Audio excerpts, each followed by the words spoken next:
okay? Are you gonna keep grunting and snorting through the whole video? You're so cute. Okay, so what's the point of this video? That's right, I have some new releases I want to read. All of these are sequels to books that I have already really liked, and I've been really looking forward to all three of these, and I thought we could read them together. So the first book I'll be reading is A Prayer for the Crown Shy by Becky Chamers. This is the second book in the Monk and Robot series. I read the first book, which was A Psalm for the Wild Built, earlier in the year, and I just adored it. I fell absolutely head over heels in love with this world, the coziness of it, and in particular the characters of Dex and Mosscap. This is hopeful, happy, speculative fiction, which is just, I don't know, we don't have enough of that, do we? Then the next one is a proof copy that I have of a very highly anticipated middle grade, which is Amari and the Great Game, which is of course the follow-up to Amari and the Night Brothers by B.B. Alston. Now, when I read Amari and the Night Brothers, I did definitely have some criticisms of it. In particular, my criticisms were of the writing, the pacing, and some of the plot points. I just didn't feel like everything came together as well as it could have. But at the end of the day, I still really enjoyed my time reading it, and largely that is because of the character Amari. She is just one of my favorite characters that I've read in middle grade, and so obviously I was excited to see where this story would go, what more adventures Amari would get up to, and hopefully how B.B. Alston's writing has improved. And then the sequel to a YA fantasy I read recently. This is A Venom, Dark and Sweet by Judy. I read A Magic Steeped in Poison only a couple of months ago, and I loved it. I loved the magic system, I loved the coziness and like the descriptions of food and the tea ceremonies and tea drinking, and I also loved the relationships and friendships in particular, and how although there was a bit of a romance element, it never felt like the romance took precedent over everything else that was going on, and in particular the female friendships and relationships in here I really loved. So this is just going to be a good old-fashioned reading vlog of 3 new release sequels that I'm really excited to read. So let's go. So I've finished A Prayer for the Crown Shy by Becky Chamers, the second book in the Monk and Robot series. The first book I mentioned I read earlier in the year, and I ranked it as my second favourite book of 2022. I adored it. In that book, we're introduced to a world that I guess is kind of similar to ours, but I suppose you'd call it post-apocalyptic, but not at all in the way that that word normally implies. This is a really kind of hopeful, affirming future for humanity. Basically, we learned that in the past, humans on this planet went through what they call a factory age and some kind of climate catastrophe. Or I suppose they very nearly averted climate catastrophe. They realized that their hyper-technological and unsustainable ways were causing irreversible damage to the planet, and so they decided to change. They made their lives much simpler. They still have advanced technology, but they're very selective about the ways that they use it, and everything that they do in this world has a focus on making sure it's sustainable. As part of this change to avert the climate catastrophe, humans also sort of removed themselves from large areas of land to allow that land to be wild and for nature to rehabilitate itself. So although there are no humans in the wilderness, there are some other interesting things going on in the wilderness, and that is because during the factory age, another thing that happened was that the robots that were being used in the factories became sentient. And rather than joining the humans as peers, these robots decided to leave and go live in the wilderness by themselves, just so that they could have their own experiences outside of humanity. And in the few hundred years that have passed between that factory age and in the present time, humans and robots have had no contact whatsoever. That is, of course, until in the first book in this series. We follow and meet a character named Sibling Dex, who is a tea monk, and they go around to different towns to offer the services of a tea monk, which is basically just listening to people and then making them a custom cup of tea. This idea in itself is one of my favorite things about the story. It's just so wholesome. But Sibling Dex gets a bit restless with this like kind of monotonous, gentle lifestyle, and so quite spontaneously they decide to go and explore the wilderness. And while there, they meet a robot named Mosscap. And so in the first book, we get to watch these two just kind of get to know each other. It's a very gentle and cozy kind of story that I would say does have a bit of plot, but primarily we're focused on characters, vibes, and a little bit of like a philosophical questioning. For example, in the first book, there was a lot of exploration around mortality and purpose. In that book, we also learnt that the reason Mosscap was kind of close to the edge of the wilderness was because they were planning to introduce themselves to humans. They'd kind of elected themselves as the representative of robots, and robots were at the stage where after a few hundred years, they just sort of wanted to check in with the humans and see how people were doing. And so Mosscap was on its way to go hero meet humanity for the first time. And in this book, we see that happening. We see Dex and Mosscap return to human civilization, and Dex basically becomes sort of like the intermediary and introducing Mosscap to lots of different people from different places around the world. Mosscap has one big question that it wants to answer, and that is, what does humanity need? So it wants to travel around and ask as many different people this question that it can. So it had a very similar, cozy, gentle kind of feel to the first book, very affirming, very light, happy kind of stuff to read. Again, it did explore some philosophical kind of themes. Some bled over from the first book, but here I'd say we're primarily focusing on questions around what it is to be human. And we also learn a little bit more about our characters, especially Dex. And now that Mosscap is re-entering society, I think we get even more of the kind of alien observer, outsider kind of perspective on some of the strange behaviors and patterns of humanity. So it was all very cute, all very cozy. I will say that although I really enjoyed this, it didn't hit me in the same way that the first book did. The particular themes and discussions in the first book and the way that they were done just honestly hit so close to home for me. It was just like the perfect book to read at the perfect time. I felt so emotional. And on top of that, it was my first experience reading Becky Chambers, and probably also reading like cozy sci-fi. I think that's the best way to describe it. So although the execution of everything and the particular themes that were explored didn't hit me quite as hard this second time round as they did in the first, I was still just so happy to be back with Dex and Mosscap. I just love spending time with these characters and in this world. These books and this story just feel so uplifting. It just feels like a big cuddle. It feels so affirming. And with the last couple of months that I've had, honestly, that's all I could really ask from a book. So I really enjoyed reading this. And I kind of feel like this wasn't a finale to the story. I think the intention is that there will be more books, or at least another book in this series, and I certainly hope there will be, because I want to return to this world. I want to spend more time with its characters. I loved it, and I want to keep reading. Hello again, friends. I need to get ready for the day, so I'm here to do my makeup, and while I do that, I thought we could have a chat about Amari and the Great Game. So of course, this is the second book in the Supernatural Investigation series, I think is what the title is. The first book seems to have been quite the hit, definitely here on BookTube and in the bookshops as well. In the first book, we met a young girl named Amari Peters, who was having a bit of a hard time at school, especially in the wake of her brother's disappearance. She adores her older brother Quentin, and he's quite like a special kind of guy with quite a big reputation. And we find out that something has happened and he is missing.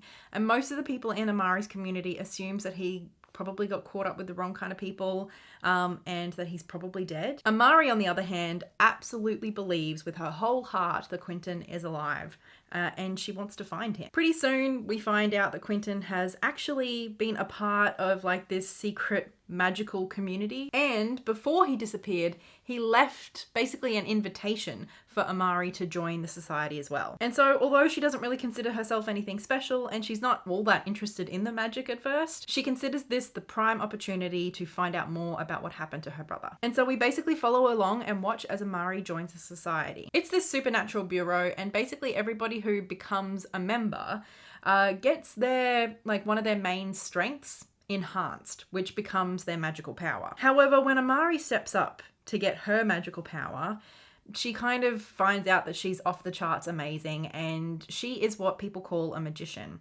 And magicians are highly feared because of some past events where magicians have been pretty evil. And so because of these other evil magicians, people assume that all magicians are evil, so it gets pretty sticky. Anyway, in the first book, we watch as Amari basically proves herself to this society. Obviously, I don't want to outright spoil book one, but I do need to provide context for book two. So though that's the vague context for the opening of book two. Pretty early on in the book, we find out that something has happened to the leaders of the Bureau. Essentially, there's been this kind of like bubble cast around pretty much all of the leaders of the Bureau, and they are all frozen in this bubble, frozen in time. And the one guy who is now responsible for the governance and the maintenance of the society and the magical community, he's throwing out some pretty harmful anti-magician rhetoric, which is resulting in like essentially these deportations and some really dehumanizing behaviors around magicians and people suspected of being magicians. And so Amari's dealing with all of this and trying to figure out who froze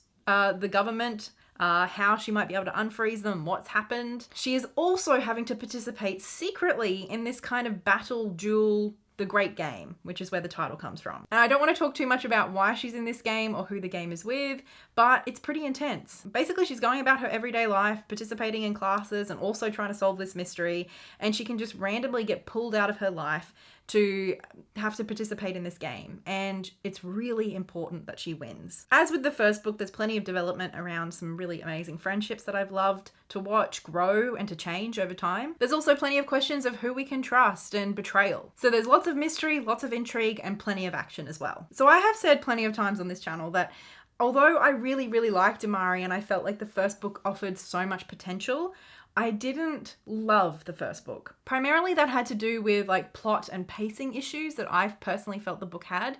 Sometimes the writing and the pacing just felt quite clunky. For me, B.B. Alston has vastly improved in this second round. I really enjoyed this book so much more than I did the first. To me, this book had all of the great character work, all of the great relationships, and great theme exploration. As the first book, it just was executed a whole lot better. I didn't find myself getting taken out of the reading experience by clunky writing. I was just wholly engaged. And ultimately, I just feel like all of that potential that I felt bubbling under the surface of the first book is starting to be realized. And it just makes me so happy because Amari is one of my favorite characters in middle fiction. I love her. I find her so compelling, and I wanted to be able to love her story too.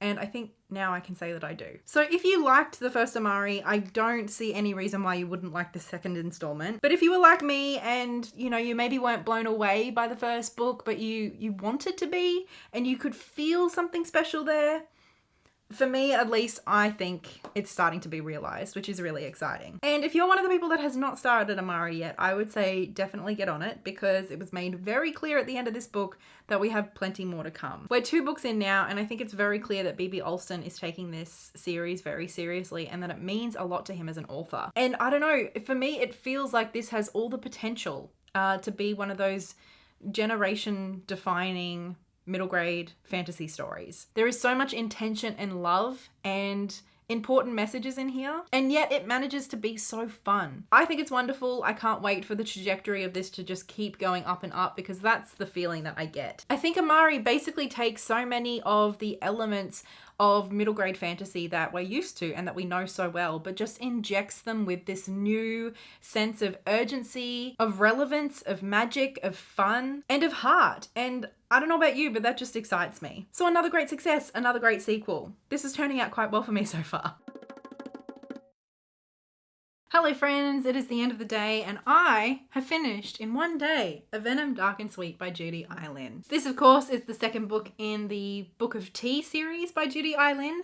I read the first book, A Magic Steeped in Poison, earlier in the year and I really loved the cozy atmospheric vibes. Basically in the first book we meet a young woman named Ning whose mother has just died and her sister is now very ill and dying from having consumed a poisonous tea. This is especially concerning as tea is a massive part of this world and this culture, and in particular the magic system revolves around the art of tea making. So Ning, our main character, decides to head off to the capital to compete in a tournament to become the imperial tea maker, to become the princess's personal tea maker, basically. And obviously whoever wins this tournament, it comes with plenty of prestige, but also the princess promises to provide a favor to the winner. And so Ning hopes to win this tournament to be able to ask the princess to help her sister survive this poisoning. And it becomes clear to Ning that this poisonous tea is much more widespread than she first thought, and it seems like there's a bit of conspiracy going on, some uncertainty around the emperor, and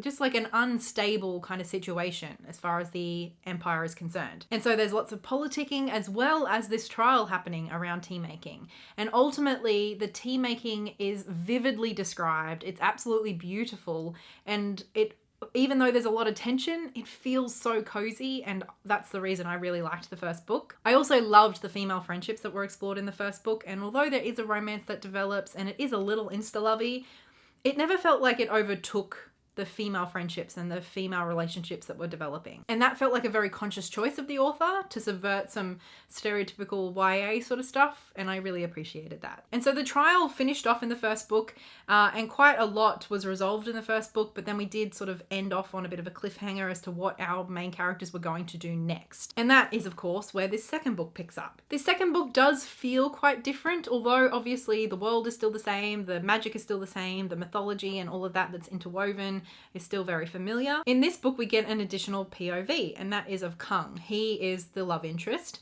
And there's some political complications around their relationship. Additionally, we go from a very small setting of the politics of the court and the trial in the capital city to now we're introduced to this whole new world, and our main characters are basically off on this big quest. Additionally, the first book, like, the intentions of everybody was a bit vague and uncertain, and so there was a lot of, like, you weren't sure who to trust and you weren't exactly sure what was going on, and I really liked that. Whereas in this book, we kind of know what's going on. We know who the bad guys are. There's kind of like a big bad, like it's a little on the nose how bad they are. And like the intentions of everyone is a lot more clear. And because we're on this quest, some of our characters get split up, and it seems like some of the characters that we're not following are doing some very interesting things. They're just doing it off page.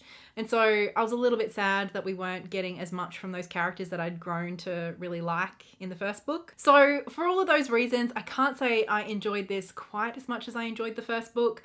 But having said that, I still enjoyed it overall. I loved seeing how Ning further developed her relationship with her magic and with the tea and with the gods that are associated with this magic. I loved how, like, the different folk tales and legends that we'd sort of been hinting at essentially came to life in this book. This one almost felt like more high fantasy than the first book did. The first book, although there was the mythology and the gods, they were all there.